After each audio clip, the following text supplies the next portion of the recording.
23 मार्च 2012 को NASA mission control ने space में मौजूद इंटरनेशनल स्पेस स्टेशन के क्रू को रेडियो पे बताया कि बहुत सारे माइक्रो मीटियोराइट्स 6 मिनट बाद आईएसएस से टकराने वाले हैं। इस रेडियो मैसेज ने पूरे आईएसएस में भगदड़ मचा दी। एस्ट्रोनॉट्स के पास इतना कम वक्त था कि वो इस दौरान स्पेस स्टेशन की डायरेक्शन भी नहीं बदल सकते थे। पर सवाल यह है कि स्पेस के जिस हिस्से में आईएसएस मौजूद है वहां बेशुमार माइक्रो मीटियोराइट्स होते हैं, तो इंटरनेशनल स्पेस स्टेशन यानी आईएसएस इन मीटियोराइट से आखिर बचता कैसे है। 380 गाड़ियों जितने वजनी आईएसएस की डायरेक्शन चेंज करने के लिए बिना फ्यूल और बिना अर्थ से मदद लेकर ये काम कैसे सर अंजाम दिया जाता है। एक फुटबॉल फील्ड जितने बड़े आईएसएस को अर्थ से स्पेस में कैसे ले जाया गया और जब आईएसएस अर्थ की दूसरी साइड पे होता है तो उसके साथ कैसे कांटेक्ट किया जाता है। ज़ेम टीवी की वीडियोस में एक बार फिर से खुशामदीद। नाजरीन, $150 बिलियन या फिर 12,375 अरब रुपयों की लागत से तैयार किया गया आईएसएस स्पेस में इंसानों का एक ऐसा घर है जिसकी एग्जाम्पल इतिहास में कहीं नहीं मिलती।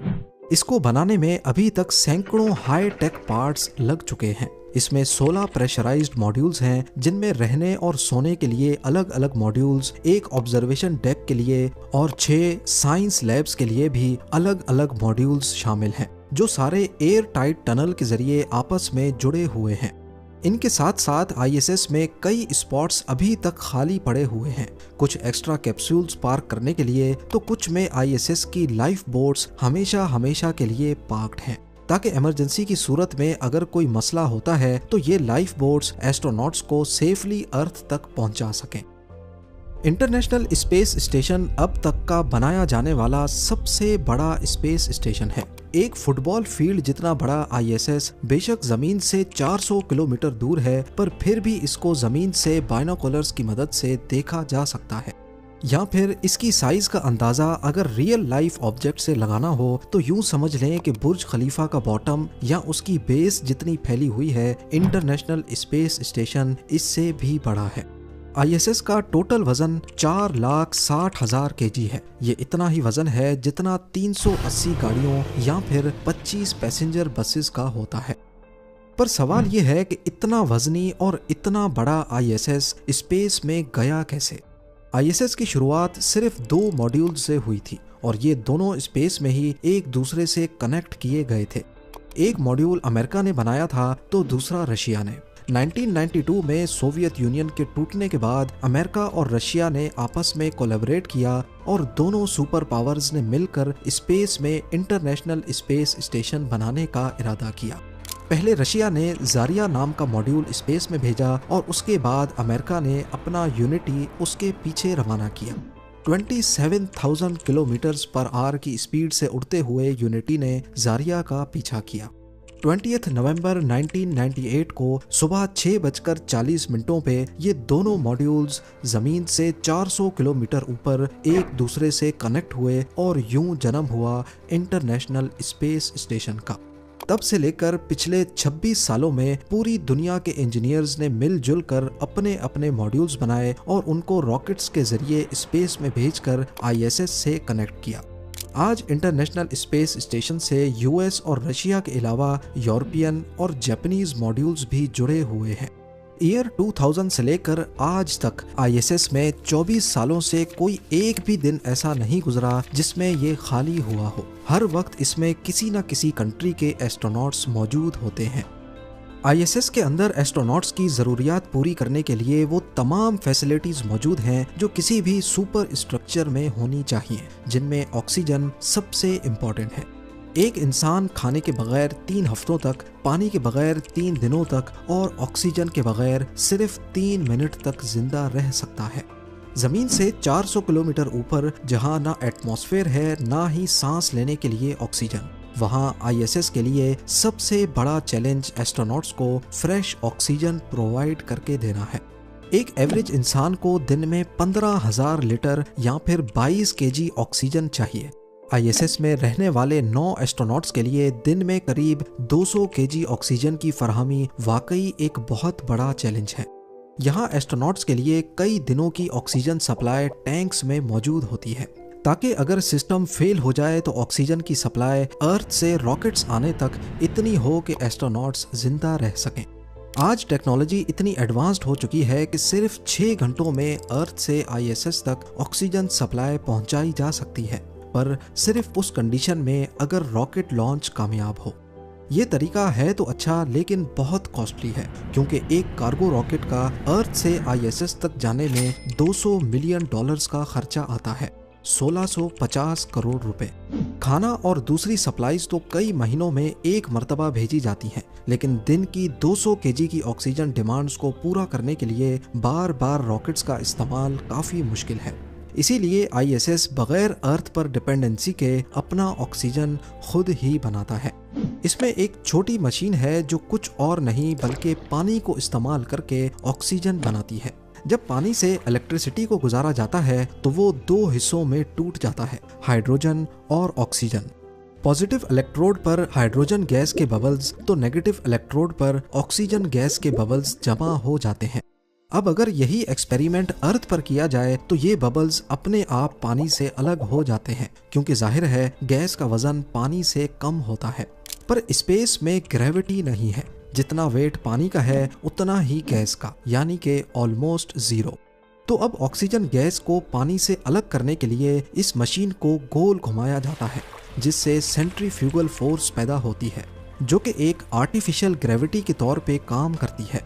गोल घुमाने की वजह से पानी साइडों पर चला जाता है और बीच में ऑक्सीजन गैस बच जाती है, जिसको मशीन खुद ही कलेक्ट करके कंटेनर में डाल देती है। अब यहाँ आप सोच रहे होंगे कि अगर आईएसएस में ऑक्सीजन पानी से बनाया जाता है तो फिर पानी स्पेस में कहाँ से आता है। यहाँ पर भी शानदार इंजीनियरिंग अपना कमाल दिखाती है। इसी प्रोसेस में निकलने वाली हाइड्रोजन गैस को एस्ट्रोनॉट्स के सांस से निकलने वाली कार्बन डाइऑक्साइड गैस से रिएक्ट करवाकर दोबारा से पानी बना दिया जाता है और आखिर में मीथेन गैस बचती है, जिसको स्पेस में ज़ाया कर दिया जाता है। इंटरनेशनल स्पेस स्टेशन के लिए ऑक्सीजन बनाना अपने आप में एक बहुत बड़ा चैलेंज है, लेकिन इससे भी बड़ा चैलेंज है इस ऑक्सीजन को बचाए रखना, क्योंकि अगर स्पेस स्टेशन में एक छोटा सा भी सुराख हो गया तो इसका नतीजा काफी भयानक हो सकता है। एक ही सेकंड में स्पेस स्टेशन फटकर रेजा रेजा हो जाएगा।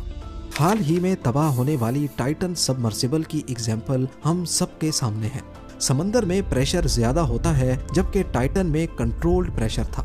जैसे ही उसका हल लीक हुआ तो समंदर के प्रेशर ने 1 सेकंड से भी कम टाइम में उसको बुरी तरह कंप्रेस कर दिया। पर स्पेस में इसका बिल्कुल ऑपोजिट होता है। यहाँ बाहर का प्रेशर 0, जबकि आईएसएस के अंदर प्रेशर मेंटेन होता है। बिल्कुल टाइटन की तरह अगर इसमें छोटा सा भी क्रैक पड़ा तो ये डीकम्प्रेस होकर फट जाएगा। आईएसएस जिस ऊंचाई पर अर्थ को ऑर्बिट करता है, यहाँ पर स्पेस डेब्री बहुत ज्यादा है, जो बहुत ही तेज स्पीड से स्पेस में घूम रही होती हैं। इनमें शामिल हैं सैटेलाइट्स के पार्ट्स और सैकड़ों छोटे बड़े मीटियोराइट्स। तो सवाल ये पैदा होता है कि आईएसएस इन मीटियोराइट्स से खुद को कैसे बचाता है। इंटरनेशनल स्पेस स्टेशन अर्थ को 27,000 किलोमीटर्स पर आवर की स्पीड से ऑर्बिट कर रहा है। ये इतनी तेज स्पीड है कि अगर ये अर्थ के करीब इतनी स्पीड से उड़े तो पैसिफिक ओशन को सिर्फ 25 मिनटों में क्रॉस कर सकता है। वही पैसिफिक ओशन जिसको पार करने में कमर्शियल प्लेन्स को 13 घंटे लगते हैं। इतनी तेज स्पीड से अगर इसका टकराव रेत के एक जर्रे जितने मीटियोराइट से हो जाए तो ये ऐसा ही होगा जैसे 80 की स्पीड से गाड़ी दरख्त से जा टकराए। 23 मार्च 2012 को नासा मिशन कंट्रोल ने आईएसएस के क्रू को रेडियो किया कि कुछ स्पेस डिब्री सीधा आईएसएस की तरफ बढ़ रही है। किसी को भी पता नहीं था कि ये डिब्री कितनी बड़ी है। लगे हाथ उनको सिर्फ 6 मिनट पहले बताया गया था। सारा क्रू फौरन लाइफ बोट्स में चला गया, लेकिन खुशकिस्मती से स्पेस डिब्री आईएसएस के बिल्कुल करीब से बिना टच किए गुजर गई। पर आईएसएस को मीटियोराइट्स के खिलाफ हर बार किस्मत के सहारे नहीं छोड़ा जा सकता। छोटे मोटे जर्रात से बचने के लिए आईएसएस का हल बुलेट प्रूफ मटेरियल से बनाया गया था।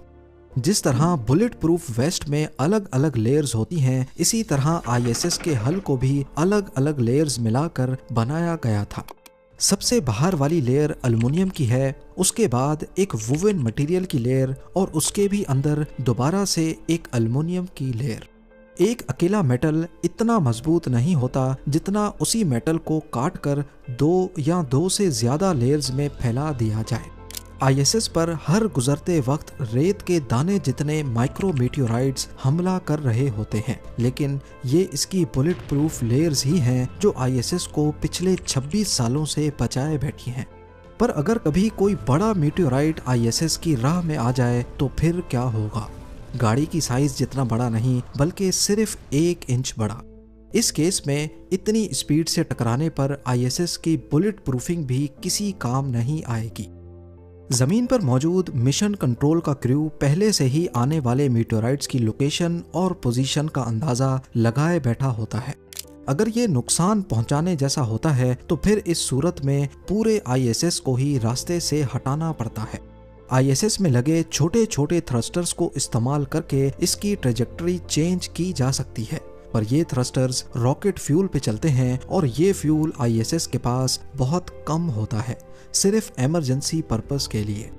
आईएसएस की अर्थ पर डिपेंडेंसी खत्म करने के लिए इसमें एक ऐसा मैकेनिज्म लगाया गया है जो बगैर रॉकेट फ्यूल इस्तेमाल किए 4,60,000 केजी वजनी आईएसएस की डायरेक्शन आसानी से चेंज कर देता है।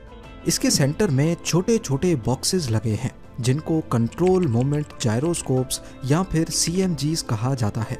पर ये फुटबॉल फील्ड जितने बड़े आईएसएस की डायरेक्शन को कैसे चेंज करते हैं?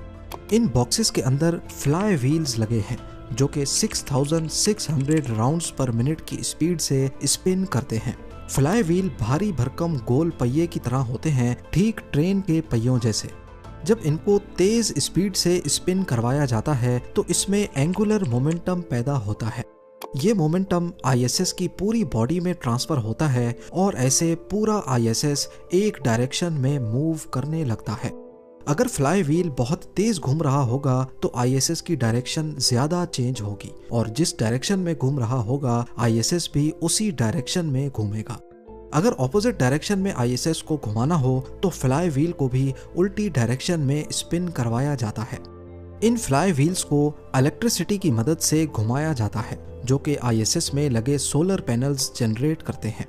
सोलर पैनल्स की बात हो ही रही है तो आपको बताते चलें कि ये सोलर पैनल्स मूवेबल होते हैं क्योंकि आईएसएस इतनी तेजी से अर्थ को ऑर्बिट कर रहा है कि एक दिन में 16 मरतबा यहाँ सनराइज होता है और जब सूरज होता भी है तो वो इतनी तेजी से अपनी पोजीशन शिफ्ट करता है कि अगर सोलर पैनल्स फिक्स होंगे तो उन पर डायरेक्ट सनलाइट नहीं पड़ेगी और वो सही से इलेक्ट्रिसिटी प्रोड्यूस नहीं करेंगे। इसीलिए ये सोलर पैनल्स हर वक्त अपनी डायरेक्शन सूरज की तरफ रखते हैं। आईएसएस में लगे सोलर पैनल्स एक वक्त में 120 किलोवाट इलेक्ट्रिसिटी प्रोड्यूस करते हैं। ये इतनी ही इलेक्ट्रिसिटी है जिससे अर्थ पर हम 110 एयर कंडीशनर्स आसानी से चला सकते हैं। इंटरनेशनल स्पेस स्टेशन पे एस्ट्रोनॉट्स के साथ राब्ता रखना भी मिशन कंट्रोल के लिए एक बहुत बड़ा चैलेंज हुआ करता था। कम्युनिकेशन रेडियो सिग्नल्स के जरिए होती है। ये सिग्नल्स अर्थ को क्रॉस नहीं कर सकते और अक्सर आईएसएस अर्थ के उस पार होता है। इस मसले को हल करने के लिए पहले हवाई जहाज उड़ाए जाते थे जो आईएसएस के रेडियो सिग्नल्स पकड़कर ह्यूस्टन में मिशन कंट्रोल तक पहुंचाते थे। ये तरीका कॉस्टली भी था और काफी अनरिलायबल भी। अक्सर औकात आईएसएस से राब्ता 1 घंटे तक डिस्कनेक्ट हो जाता था, तब तक जब तक वो वापस से अर्थ का ऑर्बिट करके मिशन कंट्रोल की रेंज में ना आ जाए। लेकिन अब ऐसा नहीं होता। टेक्नोलॉजी में आई तरक्की के साथ हाई अर्थ ऑर्बिटिंग सैटेलाइट्स की मदद से कम्युनिकेशन का मसला अब हमेशा के लिए खत्म हो गया है। आईएसएस को जब भी मिशन कंट्रोल से राब्ता करना हो तो पहले सिग्नल्स सैटेलाइट कैच करती है, फिर वही सिग्नल सैटेलाइट्स के नेटवर्क में भेज दिया जाता है और फिर जो भी सैटेलाइट रेंज में होती है वो सिग्नल को ह्यूस्टन मिशन कंट्रोल तक रिले कर देती है। इस तरह अब सिर्फ चंद सेकंड्स के डिले के साथ आईएसएस में मौजूद एस्ट्रोनॉट्स आसानी से अपनी फैमिली के साथ कनेक्ट हो पाते हैं। दुनिया भर के साइंटिस्ट पिछले 26 सालों से आईएसएस को सेल्फ सफिशिएंट बनाने की कोशिशों में लगे हुए हैं। एक ऐसा स्पेस स्टेशन जिसको अर्थ की जरूरत कम से कम पड़े। इसी मकसद से कई इन्वेंशंस तो की जा चुकी हैं, पर अभी भी बहुत सारी ऐसी रिक्वायरमेंट्स हैं जिनको पूरा करने के लिए अर्थ की मदद लेना जरूरी है। जैसा कि खाने का सामान, पानी को फिल्टर करने के लिए केमिकल्स, स्पेयर पार्ट्स और क्रू की शिफ्टिंग, क्योंकि एक एस्ट्रोनॉट स्पेस में 8 महीनों से ज्यादा नहीं रह सकता। इंटरनेशनल स्पेस स्टेशन पे मुख्तलिफ किस्म के एक्सपेरिमेंट्स करने के लिए कई लैब्स मौजूद हैं, जिनमें ज्यादातर एक्सपेरिमेंट्स ह्यूमन बॉडी पे किए जाते हैं। मकसद सिर्फ एक है कि जब ह्यूमंस मार्स पर या डीप स्पेस में जाएंगे तो उनको किन किन मुश्किलात का सामना करना पड़ सकता है। ISS तो अर्थ से सिर्फ 6 घंटे की दूरी पर है, लेकिन जब ह्यूमंस मार्स पर जाएंगे तो वहाँ ना अर्थ की सपोर्ट होगी, ना ही वापसी का रास्ता इतना आसान होगा। उम्मीद है जेम टीवी की ये वीडियो भी आप लोग भरपूर लाइक और शेयर करेंगे। आप लोगों के प्यार भरे कमेंट्स का बेहद शुक्रिया। मिलते हैं अगली शानदार वीडियो में।